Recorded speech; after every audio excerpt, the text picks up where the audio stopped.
Predtým, ako začneš zakopávať kilometre káblu na internet, si pozri toto video. Máme tu takéto antenky, loďka, stojí to asi 50 €, možno k tomu budete potrebovať takýto zdroj, 24V, ten stojí možno 10 €. Takže dohromady vás antena vyjde okolo 60 €. A na čo slúži? Ty máš nejaký dom alebo firmu a tam máš kamery. Máš v tom dome pomyselnom nejaký rek, máš tam kamery, NVR-ko, máš tam PoE switch, máš tam klasický switch, internet a zistíš, že niekde napríklad 500 metrov vzdušnou čiarou, nejakých 3 kilometrov, ale záleží samozrejme, že či je to v meste, na dedine, aké tam je rušenie a podobne, máš ďalší dom alebo firmu, kde parkuješ napríklad traktory. Ty môžeš spraviť to, že tu budeš chcieť spraviť kamery, tu budeš chcieť spraviť nejaký alarm, alebo tu budeš čokoľvek mať. Áno, budeš tu mať počítače, že tu bude mať jedna asistentka, tu bude firma, kde budú všetci pracovať a tu budeš mať jednoho skladníka, čo sa bude pripájať na nejaký software k vám do firmy. Tak na to, aby si ty nemusel pripájať toto káblom, alebo tu zriaďovať ďalší internet, za ktorý budeš platiť 20 mesačne, tak si dáš tuto z toho reku kábel a na strechu, napríklad na komín, si dáš takúto antenku. Natiahneš jeden kábel 10 metrov, dáš si tam takúto antenku a otočíš ju smerom na túto budovu. Tu na tejto budove si dáš tiež rek, dáš si tam proste nejaký switch a tiež natiahneš niekde na komín jednu antenku. Tiež 10 metrov kábla, zdroj, antena.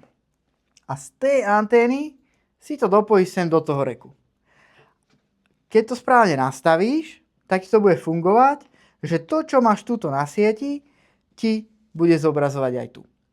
Tým pádom nepotrebuješ tuto kupovať ďalšie NVR-ko, nepotrebuješ tu mať nejaký hard disk a tu ti stačí v podstate len malá krabička. Dá si tuto nejaký router a dá si tu napríklad 2 kamery. Áno? Pre istotu si do tých kamier dáš kartu pamäťovú.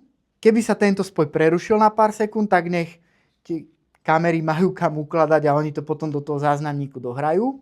A automaticky šetríš aj na tom, že nemusíš kopať ten kábel, nemusíš tu zriadovať ďalší internet, ktorý budeš musieť 10 rokov platiť, alebo budeš mať proste z toho dôvodu, že potrebuješ mať v jednej sieti všetko, to budeš mať prepojené. Je to varianta anténová, samozrejme tam musí byť priama viditeľnosť, antény sa dajú použiť silnejšie, väčšie, menšie, hociaké, ale to sú také najviac používané a dokážeš s tým spraviť krásne prípojku na každý dom.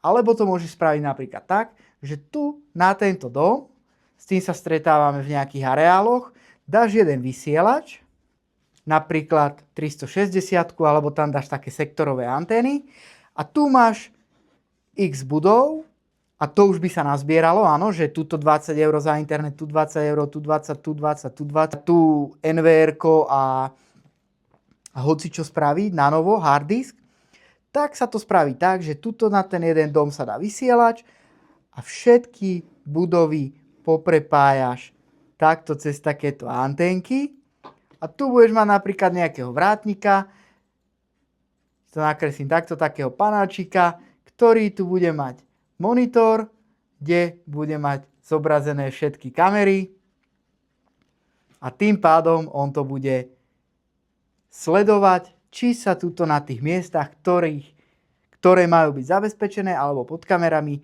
niečo nedeje. Takže predtým, ako začneš rozkopávať všetko, predtým, ako začneš niečo ťahať a častokrát je to potom obmedzené dĺžkami, tie kabeláže a sleduj náš profil a dozvieš sa, ako si máš pripraviť kabeláž a čo všetko musíš robiť, čo nemusíš robiť, čo spravíme my, čo spravíš ty, alebo či sa ti oplatí rozkopať celý ten areál a poprepájať to optikou. S tým ti tiež radi pomôžeme.